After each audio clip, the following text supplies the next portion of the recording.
প্রহ্লাদ মহারাজ পিতা হচ্ছে হিরণ্যকশিপু। হিরণ্যকশিপু প্রহ্লাদ মহারাজের পিতার নাম হচ্ছে হিরণ্যকশিপু, মায়ের নাম হচ্ছে কয়াধু। তা হিরণ্যকশিপু কি করলেন, ভগবান গোবিন্দের নাম করতেন বলে, প্রহ্লাদ করতেন বলে ছেলের প্রতি খুব রাগ। এ প্রহ্লাদ, বিষ্ণু আছে আমার শত্রু, বিষ্ণু যেহেতু বরাহদেব রূপ ধারণ করে হিরণ্যাক্ষকে বধ করেছিল, হিরণ্যকশিপুর ভাইয়ের নাম হচ্ছে হিরণ্যাক্ষ, তাকে বধ করেছিল। সে বিষ্ণু, সে আমার শত্রু, তুই তার নাম করছিস? তার নাম করবি না। কিন্তু বিষ্ণু নাম তিনি করেন। হ্যাঁ, তাহলে পিতা কি করলো? বিষ্ণুর নাম করে বলে ওই পুত্রকে মারার জন্য কত ব্যবস্থা করেছে। পাহাড় থেকে ফেলে দিয়েছে, পাথর বেঁধে জলে ফেলিয়েছে, বিষধর সর্পের ঘরের মধ্যে ঢুকিয়েছে, পাগলা হাতির পায়ে ফেলিয়েছে, এমনকি অগ্নি অগ্নি চারপাশে আগে কাঠ সাজিয়েছে, নাম হচ্ছে হোলিকা। হিরণ্যকশিপুর ভগ্নির নাম হচ্ছে হোলিকা, এই যে হোলি পুড়ায় না, হোলিকা। হোলিকা অগ্নিদেবের তপস্যা করেছিল, সে তপস্যা বলেছিল তুমি আমার মধ্যে প্রবেশ করলে তুমি পুড়বে না। আর ভাইপোকে তো মারতে পারছে না, এই প্রহ্লাদকে মারতে পারছো না, আমাকে তো, আমি কোলে বসে থাকবো, তোমার চারপাশে আগুন লাগিয়ে দিবে, প্রহ্লাদ পুড়ে ছাই হয়ে যাবে, আমি পুড়বো না। তাই কি করলো, হোলিকা প্রহ্লাদ মহারাজকে কোলে করে নিয়ে বসে আছে, আর চারপাশে আগুন লাগিয়ে দিয়েছে। আর আগুন যেই লাগিয়ে দিয়েছে কি হলো, হোলিকা পুড়ে ছাই হয়ে গেছে, প্রহ্লাদের কিছু হলো। তাহলে এখানে দুটি তফাৎ কি, একজন বর পেয়েছিল যে পুড়বে না, কিন্তু তার বরটা এখানে নষ্ট হয়ে গেল,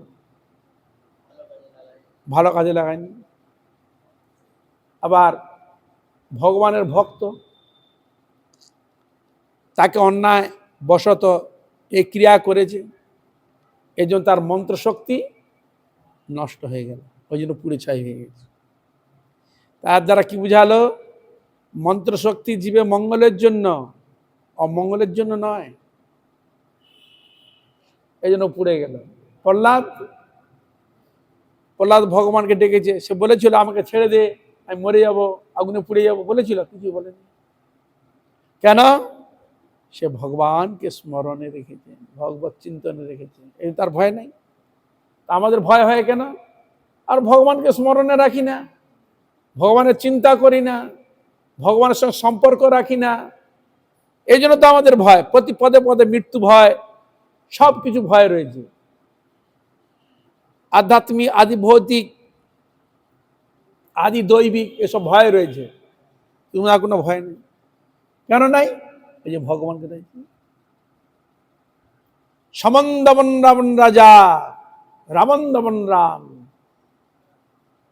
আর সমন গমন হয় না যেতে, যে লয় রাম না, কৃষ্ণ না।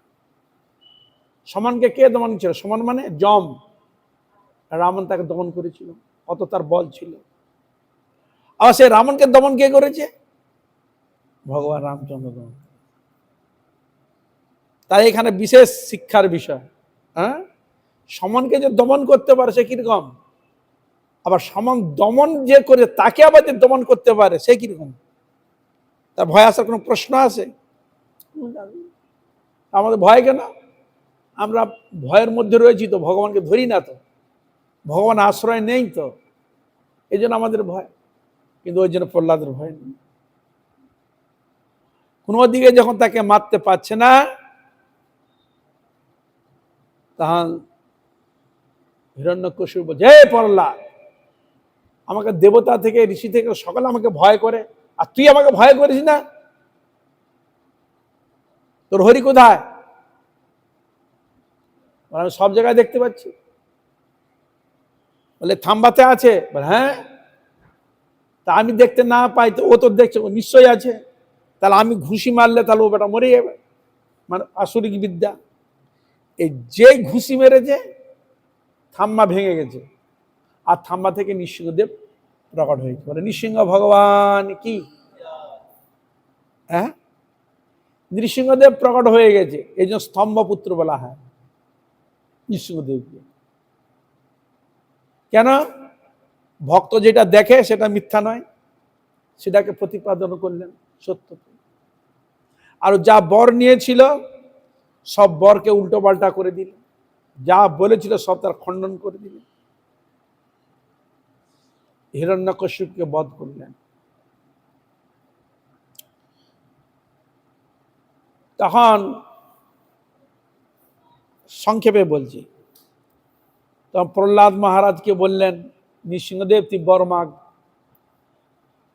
আমি আপনার কাছে কোনো বর চাই না, আপনার চরণে ভক্তি, শ্রদ্ধা ভক্তি হোক, এটাই আমি চাই, আমি কিছু চাই। তবে আমার পিতার জন্য আপনি খুব কষ্ট পেয়েছেন, সে পিতার যাতে মুক্তি হয় সেটা আপনি কৃপা করে ব্যবস্থা করবেন। নৃসিংহদেব কি বলছে, আরে তোমার মতো ভক্ত যে কুলে এসেছে সে তো আগে মুক্তি হয়েই গেছে, তুমি বললেও হবে না বললেও হবে, তার সে তো হয়েই গেছে। কেন? তুমি যে কুলে এসেছো, কুলকে তুমি পবিত্র, কুলং পবিত্রম জননী কি তার থা, তা তুমি কুলকে পবিত্র কে করলো? প্রহ্লাদ মহারাজ করলেন। তা আমাদের বংশে অনেক কিছু দুষ্ট থাকে, এই জন্য আমাদের পূর্ব বংশে যারা রয়েছে তারা চায় আমার বংশে এমন এক ভক্ত হোক, কৃষ্ণ ভক্ত হোক, যার দ্বারা, যার সুপারিশে আমারও মুক্ত হয়ে যায়। এই জন্য প্রত্যেকটা বংশে ভক্তকে প্রার্থনা করে, পূর্বপুরুষগণ প্রার্থনা করে। আপনার বসতে অসুবিধা, চেয়ারে বসুন না। হ্যাঁ, চেয়ারে বসতাম, বসতে অসুবিধা, বুঝতে পেরেছি। হাট, হ্যাঁ, একটা চেয়ার নামিয়ে দেন তো, বসতে খুব অসুবিধা আছে, অভ্যাস নাই না। বস চেয়ারে বস। দরকার হলো ওর মধ্যে আর একটা দিয়ে দাও, মা একটু ভারী লোক আছে তো, ওর মধ্যে আর একটা দিয়ে দাও, উল্টে যাবে না তো। ঠিক আছে, বসো। তাহলে বোঝা যাচ্ছে যে যে কুলে ভক্ত আসে সে তো উদ্ধার হয়েই। সেরকম এখানে নামের মহিমা ক্ষেত্রে বলা রয়েছে, যে হরিনাম করে তাকে বলতে হবে না আমার জন্য মুক্তি হয়, আমার জন্য এটা হয়, তোমাকে বলতে হবে না। নাম কীর্তন করলেই অনায়াসে তার মুক্তি। তোমাকে আশা করতে হবে না আমার হোক, এ তোমাকে বলতে হবে না। হ্যাঁ, এ হলো নামের অনায়াসে। এটা বলছে হরিনাম অনায়াসে ভব মুক্তি ধর, কর্মফল নামের কাছে অকিঞ্চিত কর। আর কর্মফল ও তো একবারে এক ফুয়ের মতো উড়িয়ে দিবে, কর্মফল কিছুই নাই। যত প্রকার তোমার দুষ্ট কর্ম থাক না কেন, যত প্রকার তোমার দোষ থাক না কেন, নরকে যাওয়ার মতো ব্যক্তি হোক না কেন, কিন্তু হরিনাম যদি ভক্তি সহকারে করো, হরিনাম তোমাকে সব মুক্ত করে দিবে। ও পাপ থেকে, কর্মফল থেকে, সব থেকে তোমাকে মুক্ত করে নিয়ে চলে যাবে। আর নামকে বলতে হবে না আমাকে এটা, আমাকে মুক্ত, কিছু বলতে হবে, সে আগে থেকেই করে। এই জন্য ভক্তিমোহন ঠাকুর বলছেন, বিনোদ বলে যাই লয়ে নামেরও বালাইরি। বলে নামের, বিনোদ বলছে এইরকম হরিনামের এত মাহাত্ম, এত গুণ, এত মহিমা, তো হরিনাম করলেই মানে আসে তার ভব মুক্তি হয়ে যায়, নাম হইতে মুক্তি। এ বিষয়ে আমরা আরো জানতে পারি, হুসেন শাহ আগে, ওর পূর্বে রাজা ছিল, কি যেন নাম আসছে না, সুবুদ্ধি রায় মনে হয় রাজা ছিল, সুবুদ্ধি রায়। তখন আগে ছিল রাজা, ওই রাজার আন্ডারে হুসেন শাহ কাজ করত, মন্ত্রিত্ব কাজ করত। তখন কিন্তু এই নলকূপ টুকু এসব ছিল না। তখন কি হতো, ওই পুকুর, বড় বড় পুকুর এগুলো খুলতো, জল থাকতো, ওখান থেকে চাষের কাজে, পান করার ব্যাপারে সবকিছু আগে ব্যবহার হতো। এই যে বড় বড় দেখুন তো, এখন বড় বড় দিঘি রয়েছে, বিশাল বিশাল দিঘি, ওই সব রাজা রাজা আমলে তদানীন্তন সময় ক্ষেত্রে এইসব। তো ওকে এখন ওই একটি পুকুর খোলার ব্যাপারে নাকি ওই কাজের দায়িত্ব দিয়েছে, আর বলে যে এরকম এরকম হবে সবকিছু। কারণবশত দেখা গেল ঠিক মতো কাজটা হয়নি। তখন রাজা তাকে শাসন করেছে, চাবুক দিয়ে হুসেন শাহকে শাসন করেছে। তিনি বললেন, হ্যাঁ সত্যি আমি তো ভুল করেছি। শাসন সে কিছু বলেননি। কারণবশত যখন দৈবাত হুসেন শাহ যখন রাজা হলো, তখন কি করলো, যে সুবৃদ্ধি রায় করেছে, ও তো হিন্দু ছিল, সনাতনী, বলো জাত দিতে হয়, জাতি ভ্রষ্ট করতে হয়।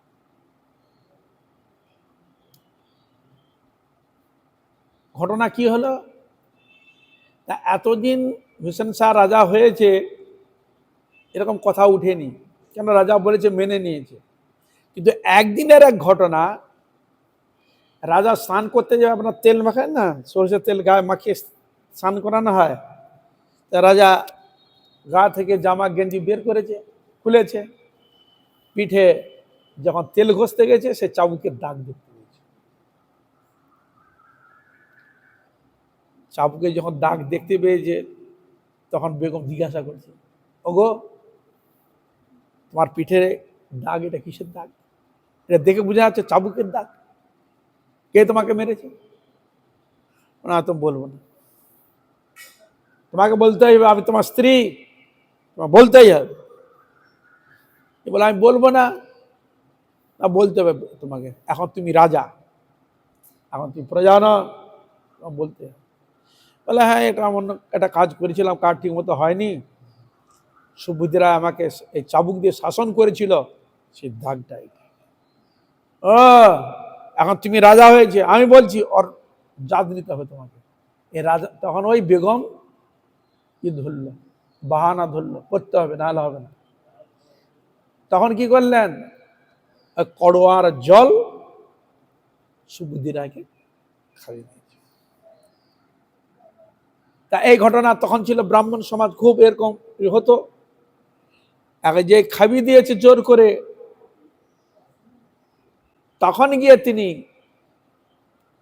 ব্রাহ্মণ সমাজ শাস্ত্রজ্ঞ যারা আছে তাদের শরণাগত হলেন, যে দেখুন আমি এক ভুল কাজ করেছিলাম, সেই কাজের জন্য আমি তাকে শাসন করেছিলাম, এখন তিনি রাজা হয়েছেন, আমাকে আমার জাতিচ্যুত করেছে করোয়ার জল খাবিয়ে, কিন্তু আমি সনাতনী থাকতে চাই, আপনারা আমাকে বিধান দেন কি করলে আমি পুনরায় সনাতন হতে পারি, আর পাশ্চিত্য কি আছে বলুন।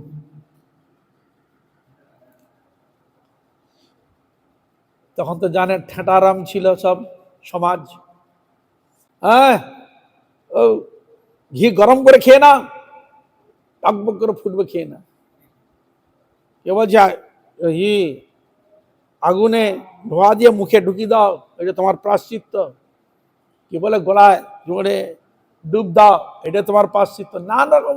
যখন ব্যক্তিটা যাচ্ছে বাঁচতে, আর এ কি চাচ্ছে, এই করে তো আমাদের সমাজ অনেক হয়েছে, অনেক এইভাবেই তো ঝামেলা হয়েছে না। এই জন্য এরা দেখলো যে এদের মধ্যে কোথায় গন্ডগোল আছে, সে গন্ডগোলের সুযোগ নিয়েই আমাদের সনাতনীকে এরকম জাতিচ্যুত করেছিল।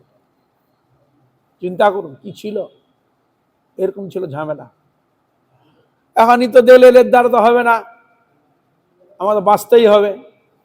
তখন মহাপ্রভু সন্ন্যায় নিয়ে চলে গেছে। মহাপ্রভু শরণাগত হলেন। মহাপ্রভু কোথায়? নবদ্বীপে। কেন? তিনি কেশব কাশ্মীরকে পরাজিত করেছেন, বড় পণ্ডিত, তত্ত্ব সিদ্ধান্ত। তিনি যা বলবেন আমি সেই পথে চলব। মহাপ্রভুর সঙ্গে দেখা হলো, বৃন্দাবনের দিকে গেলেন। ওটা বেনারস না এলাহাবাদ কোথায় যেন দেখা হলো, ওইটা ঠিক মনে আসছে না। মহাপ্রভুর সঙ্গে দেখা হয়েছে। মহাপ্রভুর কাছে সম্পূর্ণ কথা খুলে বললেন এই ঘটনাগুলো। তুমি হরিনাম করো, হরে কৃষ্ণ কৃষ্ণ কৃষ্ণ হরে হরে, হরে রাম রাম রাম হরে হরে। তুমি নিরন্তর এই ভগবানের নাম কীর্তন করো, এতেই তোমার সর্বপাপ, সর্বদোষ, সর্বপ্রায়শ্চিত্ত এটাতেই সম্ভব। সর্বমহাপ্রায়শ্চিত্ত যে প্রভুর নাম, সে প্রভু নাচয়ে দেখে যত ভাগ্যবান। সর্বমহাপ্রায়শ্চিত্ত কিসে? হরিনামেই হয়ে থাকে। এর থেকে বড় প্রায়শ্চিত্ত শাস্ত্র দেয় নাই, বেদ আদি শাস্ত্র দেন নাই যে হরিনাম থেকে অধিক প্রায়শ্চিত্ত ফল লাভ করা যায়। হরে কৃষ্ণ, হরিনামেই সর্বপ্রায়শ্চিত্ত ঘোষণা করলেন মহাপ্রভু।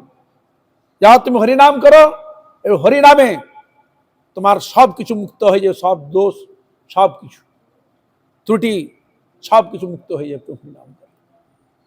তখন তিনি হরিনামে আশ্রয় নিয়ে মহাপ্রভু কৃপায় তিনি জীবন অতিবাহিত করেছেন। তাহলে হরিনামের মাহাত্ম্য কত চিন্তা করুন। এই জন্য বলে কর্মফলের কথা কি বলবো, অনায়াসে তাকে মুক্তি, গোবিন্দ পাদ পদ্ম লাভ করে দেবার ক্ষমতা রাখে একমাত্র হরিনাম। ইষ্টাপূর্তানি কর্মাণি সুবহূনি কৃতান্নপি ভব হেতুনি তান্নেব হরে নাম তু মুক্তিদাম। এটা হচ্ছে বোধায়ন সংহিতা থেকে বলছেন, ইষ্টাপূর্তি কর্মাণি বহুনি কৃতান্নপি ভব হেতুনি তান্নেব হরে নাম তু মুক্তিদা। ইষ্টাপূর্তির উদ্দেশ্যে আপনি যাই করুন না কেন, ভগবানের নাম কীর্তন করলেই সকল দেবতাগণ দেবীগণ সন্তুষ্ট হয়ে থাকে, নামেতেই সন্তুষ্ট। এই জন্য বলা হচ্ছে তস্মিন তুষ্টে জগৎ তুষ্টং প্রীণিতে প্রীণিতং জগৎ। যাকে তুষ্ট করলে সকলেই তুষ্ট হয়ে যায়, সে কি? ভগবান গোবিন্দ। তা এমন কোন দেব দেবী নেই যে যিনি হরিনাম হরি কীর্তন করেন না। এমন কোন দেব দেবী নেই হরির শরণাগত হন না। এমন কোন দেব দেবী নেই যে ভগবানের কৃপা চান না। যদি তারা যদি না চাইতো, দেখুন স্তুতিতে লেখা রয়েছে, জং ব্রহ্মা বরুরেন্দ্র রুদ্র মরুত স্তন্নন্তি দিব্যস্তবৈ বেদৈর সঙ্গ প্রশ্নদিগির গায়ন্তি জং সামগাহা ধ্যানাবস্তিগতেন মনসা পশ্যন্তি জং যোগিনো যশাস্ত ন বিদুসুরাসুরগণাহা দেবায় তস্मै নমো নমঃ। ব্রহ্মা, শিব, নারদ, সকল দেবতাগণ, দেবীগণ, সামগা মানে ঋক সাম যজু অথর্ব, বেদগণ একই সুরে সুর মিলে কীর্তন করছেন। মুনি ঋষিগণ তাদের শিষ্য প্রশিষ্য একই সুরে কীর্তন করছেন। সুর মানে দেবতা অসুরগণ তারও স্তুতি করছেন। সুরাসুরগণ আহা দেবায় তস্मै নমো নমঃ। তারা দ্বারা কি প্রমাণিত হয়? এই জন্য বলছেন কৃষ্ণ ভক্তি আছে যার সর্বদেব বন্ধুতা। যিনি হরি ভজন করেন, কৃষ্ণ ভজন করেন, কোন দেব এবং দেবী তার পিছনে কোনোদিন বিরোধ করে না, কিন্তু মানুষ করবে। হরে কৃষ্ণ উৎপটাং মানুষ করবে, নানা রকম উৎসাহ লটাবে, নানা রকম কথা বলবে, নানা রকম ভঙ্গিমা দেখাবে, নানা রকম কটূক্তি করবে, কিন্তু দেবতাগণ তারা কোনোদিন করে না, পিছনেও কোনোদিন লাগে না। কেন? জানে যে আমার প্রভুর ভক্ত, আমরাও প্রভুর নাম করি, এরাও প্রভুর নাম করি, সুতরাং এরা বন্ধুর মতো হেল্প করে। আমরা কোনো সময় দেখবেন যে কৃষ্ণ ভক্তকে কোনো দেবতা তার প্রতি কোনো দ্রোহ আচরণ করেছে? খুঁজে পাবেন না। কোনো দেবতা খুঁজে, কোনো অসুর করেছে খুঁজে পাবেন, কিন্তু কোনো দেবতা তার প্রতি দ্রোহ আচরণ করেছে এরকম আপনি খুঁজে পাবেন না। কেন? কৃষ্ণ ভক্ত অতএব শান্ত। কৃষ্ণ ভক্ত হচ্ছে শান্ত। কোনো বস্তু কারো কাছে নিজের বাসনা পূর্তির জন্য অন্যায় করে কোনো জিনিস নিতে চান না। কাউকে কষ্ট দিয়ে বলপূর্বক কোনো জিনিস তিনি নিতে চান না, বরং চায় আমার দ্বারা কারো যদি ক্ষতি হয়, আমার দ্বারা যদি কারো অসুবিধা আছে ওই থেকে দূরে সরে যায়। সে চায় আমার দ্বারা যেন কোনো ব্যক্তির ক্ষতি না হয়, আমার জন্য কোনো প্রাণী যেন কষ্ট না পায়, আমার জন্য কারো যেন কোনো অসুবিধা যেন না হয়। তার এই হলো ভক্ত। তা নাহলে প্রহ্লাদ এরকম করলো। প্রহ্লাদ বলেছিল, অভিশাপ দিয়েছিল কি, এই তোরা আমাকে এরকম করছিস, বেটা তোর বংশ ধ্বংস হয়ে যাবে, বলেছে? আর হরিদাস ঠাকুরকে 22 বাজার বেত্রাঘাত করেছিলেন। 22 বাজার হরিদাস ঠাকুরকে। হরিদাস বলেছিল, এই বেটা তোর আমাকে মারছিস, তোর বংশ ধ্বংস হয়ে যাবে, বলেছিল কি? বরং ওরা বলেছিল, একে যদি না মারতে পারিস তোদের বংশকে নিয়ে নেব। ওরা ওদিকে ভয় দেখিয়েছিল, তুই যদি দেখে মারতে যদি না পারিস তাহলে বুঝবো তুই ছেড়ে দিচ্ছি ইচ্ছা করে, তাহলে তোর বংশকে ধ্বংস করে দেবো। ওকে ভয় দেখিয়েছিল। কিন্তু হরিদাস কোনো ভয় দেখিয়েছিল? দেখেছিলেন কি?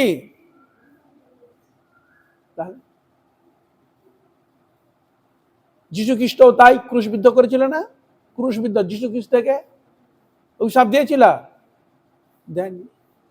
ওরা জানে না ওদের মঙ্গল হোক। হরিদাস ঠাকুরও তাই ভেবেছিল মঙ্গল হোক। তাহলে ভক্তগণ সবসময় মঙ্গল চায়, তার অমঙ্গল কে করবে? যাদের প্রতি হিংসা আছে তখন সেখানে হিংসা হয়, যার কোনো হিংসাই নেই তার প্রশ্ন উঠে কোথায়? বনে জঙ্গলে বাস করা অনেক তফাৎ আছে। একজন শিকারী নানা রকম প্রাণী বধ করে মারে, সেখানে অন্যান্য প্রাণীর দর্শন কিরকম হতে পারে তার প্রতি। আরেকজন ওই হিংস্র জগতেই থাকে কিন্তু কাউকে কোনদিন মারে না, কারো কোনদিন ক্ষতি করে না, বরং তার সেবা করে, তাদের দর্শনটা কিরকম? হ্যাঁ, দেখুন। এই যে মহারাজগণ একসময় গল্প করছিলেন, বলছিলেন, বলে এক জেলে জাল ফেলা একটা মাছ পায় না, ধরতে যায় একটা মাছ পায় না। তো কিছু দূর দেখলো একটা সাধু লাল কাপড় স্নান করতে এসেছে, জলে বসে গায়ে করছে আর কি, আর মাছগুলো লম্ব ঝম্ব করে কোলে বসে যাচ্ছে, গায়ে মাথা উঠে পড়ছে, মানে লাভ দিয়ে উঠছে তো মাথায় পড়ছে, চলে যাচ্ছে, এবারছে চলে যাচ্ছে। ওখানে সব খেলা করছে, মানে সাধুকে নিয়ে তার খেলা, কোলে উঠে পড়ে চলে যাচ্ছে, রয়ে যাচ্ছে, পিছনে করছে, কামড়াচ্ছে, ধরে কামড়াচ্ছে। ও দূর থেকে দেখলো, আরে আমি জাল ফেলাচ্ছি, একটা মাছ পাই না কেন? ওর মধ্যে হিংসা বৃত্তি আছে, ধরে নিয়ে যাবে, ওরাও জানে, কিন্তু সে বৃত্তি তো নেই। এর জন্য ওকে ভয় থাকে না, ওকে ভয় দেখায় না। ওরা উপলব্ধি করতে পারে ভগবান ঈশ্বর কর্তৃক এক শক্তি ওদের মধ্যে দেওয়া থাকে। তো ও তখন ভাবলো, আরে আমার জাল ফেলে কি দরকার, তার সাধুর মতো লাল কাপড় নিয়ে আমি ওর বসে যাবো, ওরকম বই লম্পট ঝম্প করে 2-4টা অনাচে ধরে পড়তে পারবো, কোনো ব্যাপার নেই। তো ও বসে আছে, একটা মাছ কাছে আসে, হ্যাঁ, কেন না? ওর মধ্যে ওই বৃত্তিটাই রয়েছে, সে জানতে পারে যখন আমি কোনো টাকা পয়সা নিয়ে যদি যান না, বাইরে গেলে সবসময় আপনার একটা লক্ষ্য থাকবে, এই যে আমার অর্থ আছে, কেউ দেখলো না তো, কেউ আবার ই করে নিল না তো। কিন্তু ওই যারা এই বিষয়ে যারা খুব পারদর্শী, ওরা জানে যাদের কাছে টাকা হাতে তার চোখ মুখ দর্শনটা কিরকম হয়। ওরা লক্ষ্য রাখে। আর যখন দেখতে বলো যে আছে, তাহলে তখন ওকে ই করে। যখন আমি স্বাভাবিকভাবে থাকবেন, কোনো কিছু তাহলে তার টেকনিক আছে, সে বুঝে। সেরকম প্রত্যেকটি মানুষের এরকমই আছে। তাহলে এই জন্য ভগবান শ্রী গোবিন্দ তার ভক্ত কোনোদিন একটা প্রাণী, পিঁপড়ে থেকে আরম্ভ করে কোনো প্রাণীকেই মারতে চায় না। আমার যদি একটা মশা খায়, তাকে সেটাকে বলে উড়িয়ে দিবে, মারবে না। কেন? ওর জাতিটা তো ওই, সে তো খেয়ে বাঁচতে চায়, সে তো খাবে, এটা তার প্রবৃত্তি। আর তুমি মশাই টাঙে বসো না, তাহলে তোমার ঝামেলা করবে, কিন্তু মারবে না। ও জানতে হয়ে গেল সেটা আলাদা জিনিস, কিন্তু মারবে না।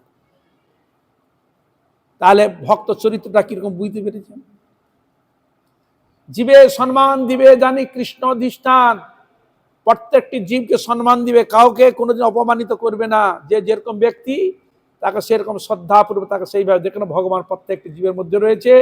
আমি যদি কাউকে কষ্ট দিই, সে কষ্ট পাবে, এই অনুভূতি। আর একটা পিঁপড়াকে যদি মেরে দিই, আমার দ্বারা একটা পিঁপড়া আসছে, মরবে কেন? সেও তো বাঁচতে এসছে, হ্যাঁ, সেও তার কর্মভোগ করতে, আমি মারবো কেন? তাকে মারতে। এই জন্য রঘুগণ রাজা তপস্যা করতে গিয়েছিলেন, আর একজনের শরীর খারাপ হয়ে গেছে বিহারার, আর ওই জড় ভরতকে লাগিয়ে দিয়েছে। সে তো চলতে জানে না, আর বনের মাঝখান দিয়ে রাস্তা, বনের যদি রাস্তা হয়, তাহলে পিঁপড়া সারিবদ্ধ হয়ে ধার উধার যাতায়াত করছে কিনা। তা ও যখন যাচ্ছে, পিঁপড়া সারির মধ্যে তো পা পড়বে, ওদের পাটাকে ফাঁকা করতে হচ্ছে, ঢগাস করে লেগে যাচ্ছে। তার কেন? তা যে সাধু ওই প্রাণীটাকে সে মারতে চাচ্ছে। আমার দ্বারা যেন তারা ভাবে আমার দেহটা একটা ভারী, এই জীবনটা একটা, আমি কারো না কারো সাহায্য নিতে হচ্ছে, বিনা সাহায্যে আমরা চলতে পারি না। আমার দ্বারা আমি কেন তার কাছে ঋণী হতে যাব? চিন্তা করুন, ভক্ত চরিত্রটা এরকম। তিনি কারো ঋণী হতে চান না, বরং তাদের মুকুব করতে চার চেষ্টা করেন। সকলের ভালো হোক, মঙ্গল হোক, এই হলো সাধু চরিত্র। তা সে চরিত্রটা প্রস্ফুটিত কিসের দ্বারা হয়? কার মাধ্যমে এত ক্ষমতা আসে? হলো হরির কৃপাতে। হরির যখন কৃপা হয়, তার সব দোষ যখন তাকে মুক্ত করে দেয়, তখন সে সাধুত্ব প্রকট হয় তার হৃদয়ের মধ্যে। কারণ তার মধ্যে আর কোনো দোষ ত্রুটি থাকে না। এই আমাদের মধ্যে পাপ অন্যান্য জিনিস থাকে বলেই তো সে ত্রুটিগুলো থেকে যায়। তার মানে আমি শোধন নই, অশোধন। তাই এই ত্রুটি মুক্ত কিসে হবে? ভগবানের নামই সম্ভব। এই জন্য মহাপ্রভু দিলেন, হরিনাম করো, হরে কৃষ্ণ কৃষ্ণ কৃষ্ণ হরে হরে, হরে রাম রাম রাম হরে হরে। সর্বপাপ থেকে তুমি মুক্ত হয়ে যাবে। ও কৃষ্ণ অষ্টোত্তর শতনামে হয়েছে। যে নাম শ্রবণে হয় পাপ বিমোচন।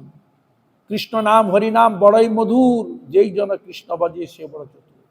এই শব্দগুলো রয়েছে মধ্যে, পাপ বিমোচন। এই জন্য বলছেন হরে নাম তু মুক্তিদাম। হরিনামকারী ব্যক্তিকে আমার মুক্তি হো এটা বলতে হবে না, ও হরিনাম তাকে আগেই মুক্তি দিয়ে দিয়েছে। মুক্তি আশা করতে হবে না, অনায়াসে তোমাকে বলতে হবে না, আগে থেকেই করাই আছে। সাংখ্য অষ্টাঙ্গ আদি যোগে কিবা আশা ধর, মুক্তি চাও গোবিন্দ কীর্তন সদা কর। বলছে দেখো, সাংখ্য যোগ রয়েছে, অষ্টাঙ্গ যোগ আদি রয়েছে না, শরীর মন ভালো রাখার জন্য অনেক কিছু যোগ রয়েছে, করেন কি না? এগুলো তো রয়েছে। বলো যোগের আশা ছেড়ে দাও।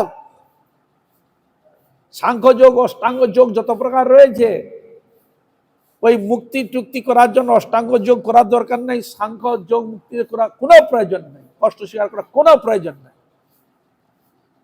তাহলে এখানে কি দিচ্ছেন? মুক্তি চাও, গোবিন্দ কীর্তন সদা কর। তুই গোবিন্দের নাম করো, গোবিন্দ নাম গুণগান কীর্তন করলে তোমার অনায়াসে মুক্তি হয়ে যায়। তাহলে এবার আপনারা বলুন সোজা কোনটা বলুন? কলিকালে সাধন ভজনে এত সোজা পথ কোনটা?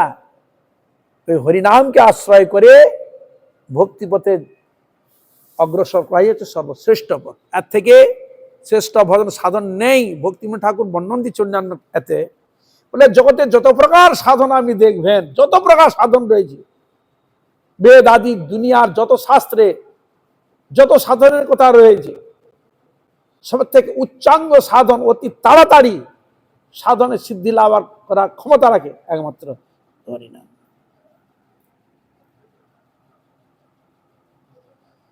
কৃষ্ণ নাম সুধা করিয়া পান, জুড়াও ভকতি বিনোদ প্রাণ, নাম বিনা কিছু নাহি কেউ আর, 14 ভুবন মাঝে 14টা ভুবন। তুমি একবার এ সিদ্ধান্ত তুমি টেনে নিয়ে আসো, একবার ব্রহ্মা থেকে কৈলাস থেকে যত সব যারা বসে আছে বড় বড় পদে যারা, এই হরি নামের মাহাত্ম সকলেই কীর্তন করছে এই মাহাত্ম। আর এই নাম প্রচার মহাপ্রভু করেছিলেন। এই নামই প্রচার করেছিলেন। এই নাম কীর্তন করলে তোমার কৃষ্ণ প্রেম, কৃষ্ণ প্রাপ্তি অনায়াসেই হয়ে। আচরণশীল হওনি, আচরণে নিয়ে চলে আসবে। পাপ কার্যে লিপ্ত, পাপ কার্যকে টেনে নিয়ে আসবে। যে জগাই মাদাই আগে করেছিল, মহাপ্রভু কৃপা আর করেছিল কি? এই জন্য হরিনামেই সব নিয়ে আসে। তবে নিজেকে সতর্ক হতে হবে যে হরিনাম আমি করি মানে খেয়াল খুশি করবো সেটা না। তার হরিনামটা একটা মর্যাদা আছে তো নাকি? মর্যাদাটা দিতে হবে না। এই পাশে আমি এইভাবে করব, আবার হরি হরি করবো, সেটা ঠিক না। হরিনামের মর্যাদা আছে। যেমন সম্মানীয় ব্যক্তিকে যদি সম্মান মর্যাদা যদি না দেওয়া যায়, মর্যাদা হানি করা হয়, সেরকম হরিনাম তো একটা মর্যাদা রয়েছে, এত মর্যাদা দিতে হবে। কিসে? সাত্বিক আহার বিহার, নিতাই গৌর। এটা হলো মর্যাদা। যিনি উচ্চকোটির বস্তু, হ্যাঁ, জগতের মালিককে বসাবেন। সাধারণ ক্ষেত্রে দেখো না, একটা মুখ্যমন্ত্রী, তাকে কত আসন দেওয়া হয়, তারপরে আজ প্রধানমন্ত্রী, তারপর রাষ্ট্রপতি, কত সম্মানীয় আসন দেওয়া হয়। তা সকলের থেকেও অতি সম্মানীয় বস্তু হচ্ছে হরিনাম। রাহা গোবিন্দ আমার গৌর হরি কৃষ্ণ। তাকে আর কত উঁচায় আসন বসাতে হবে, চিন্তা করুন। তাকে বসাতে গেলে সাত্বিক আহার বিহারের মাধ্যমে যদি গ্রহণ করা যায়, তাহলে তাকে যথার্থ মর্যাদা দেওয়া হয় নামের, নামকে এবং ভগবানকে। আর যদি ঠিক সাত্বিক আহার যদি না করে, তার মর্যাদা দেওয়া হয় না। আর যার যত বড় বাহাদুরি করে বলুক না কেন, শাস্ত্র খুঁজে যত যাই বলুক না কেন, সেটা কিন্তু যথার্থ তাকে সম্মান দেওয়া হয় না। তার মর্যাদা এটা, এটা নামের মর্যাদা, শুদ্ধার্থ মর্যাদা, তাকে দিতে হবে। মর্যাদা হানি করলে হবে না। তাহলে এখানে বলে দিলেন যে গোবিন্দ নাম সদা করো। মুক্তি ও সামান্য ফল নামেরও নিকটে, হেলায় করিলে নাম জীবের মুক্তি ঘটে। এই বলছে মুক্তির সামান্য ফল নামের নিকটে। তা মুক্তি ফলটা বলছে সামান্য। হ্যাঁ, জগতের মূল মালিকের কাছে সামান্য বস্তুটা চাওয়া, এটা কি বুদ্ধিমানের কাজ? হ্যাঁ, ওটা মর্যাদা দেওয়া হয় না তো, দেওয়া হয়। যিনি বিশ্বের মালিক, তার কাছে এমন একটা জিনিস চেয়ে ন, তাহলে বলে হ্যাঁ একটা জিনিস চেয়েছে, যথার্থ আমার মূল্যায়ন দিয়েছে। উদাহরণস্বরূপ ওই ভাগবতেই বামনদেব এসছে, হ্যাঁ, স্বর্গরাজ্য ফিরে দেওয়ার জন্য বামনদেব এসছে। বামনদেব যে এলো, বামনদেব কাছে বলছে তুমি কি চাও? বলে আমি ত্রিপাদ ভূমি চাই। এখানে এই ত্রিপাদ শব্দটা যখন শুনেছে না, বলি মহারাজের মনটা ভরেনি। কেন? আমি সম্রাট। এ বাচ্চা মনে হয় বুদ্ধিটার তো বাচ্চার মতো, 3 পা ভাবে এইটুকু। এমন কিছু জিনিস নিলে জিন্দগি তার কোনোদিন অভাব হবে না। এমন কিছু নিয়ে নে যেটা বিশাল নিলে, যেটা তোর পুরো বংশ ক্রমে নিয়ে চলবে। আর তোমার বুদ্ধিটাও ঠিক সেরকম, 3 পা ভূমিত ছোট ছোট পা। আমি সাধন ভজন করব, ওই 3 পা হলেই আমার যথেষ্ট। তাহলে এখানে তার কিন্তু ভগবানের তার ব্যাপারটা সে তো ঠিক আছে, কিন্তু ওনার ভাবনাটা কি? 3 পা ঠিক সন্তুষ্ট হচ্ছে না, আর কিছু চেয়ে নে। তাহলে আমি যে ব্যক্তি, আমার সঙ্গে সম্মানটা ঠিক থাকে।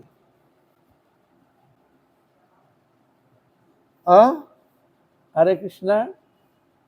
যখন নিয়ে নিল 3 পা, পুরো স্বর্গ মর্ত পাতাল পুরো ধরে নিচ্ছে। ওরে বাবা, এই তো যথার্থ নিয়েছে আমার থেকে, আমি যেটা চেয়েছিলাম ঠিকই নিয়েছে। হরে কৃষ্ণ। এরকম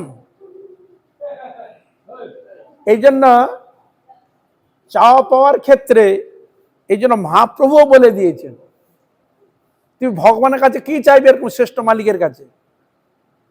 কেউ বলে প্রধানমন্ত্রীর কাছে কিছু চাইতে একটা কুমড়া নেবো, কুমড়া কুমড়া, বলে কি বোকারি, কুমড়া কুমড়া তো ক পয়সা, আর কিছু নেই। তা সম্মান দেওয়া হয়, এটার দ্বারা তাকে অসম্মান করা হয়। যেরকমই তার কাছে সেরকম জিনিস চাওয়াটা অবশ্যই প্রয়োজন, তবে তার যথার্থ মর্যাদা থাকে।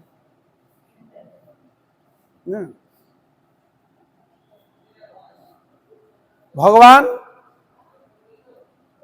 তিনি চৈতন্য মহাপ্রভু কি বললেন?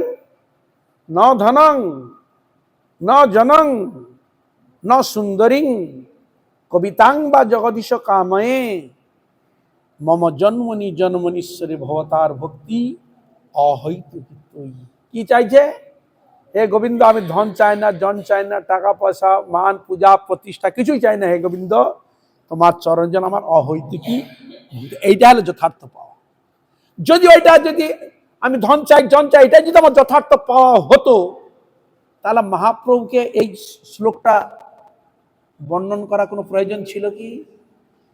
বলুন, যুক্তি দেন আমাকে। যদি এইটাই যদি আমার পাওয়ার ক্ষেত্রে যথার্থ হতো, তাহলে ভগবান মহাপ্রভু তাকে কেন শিক্ষা দিচ্ছেন এইটা?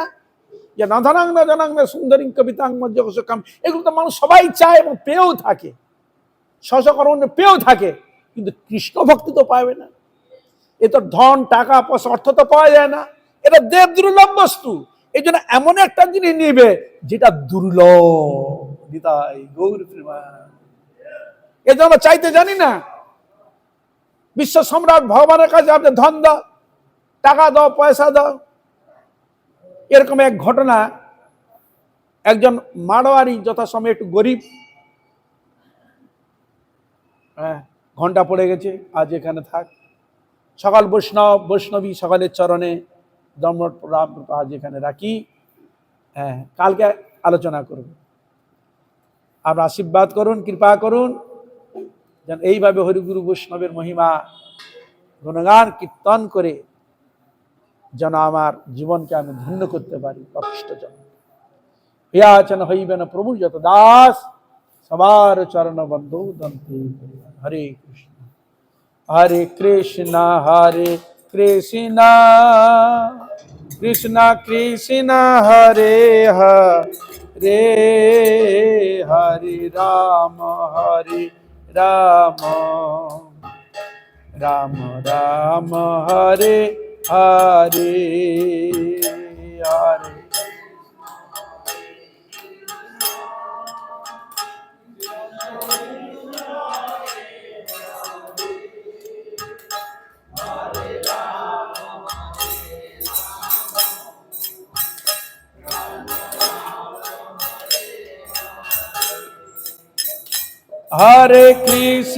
হরে কৃষ্ণ কৃষ্ণ কৃষ্ণ হরে হরে, হরে Ram Ram Ram Hare Hare.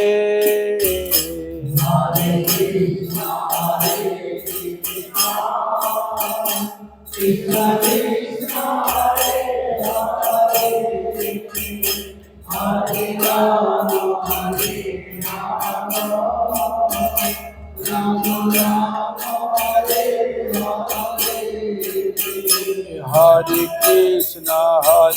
Krishna, Krishna Krishna, Hare Hare,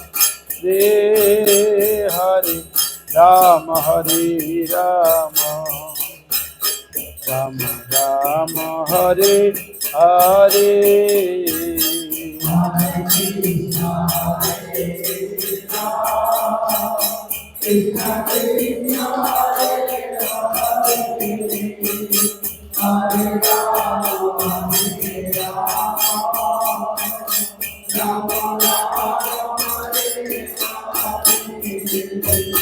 Hare Krishna, Krishna Krishna, Hare Hare, Hare Rama, Rama Rama, Rama Hare Hare.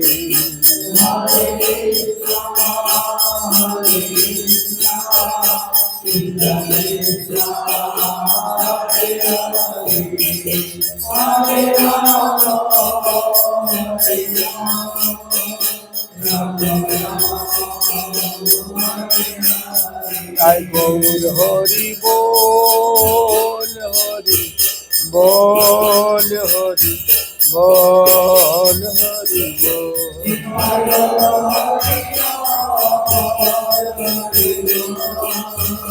Hari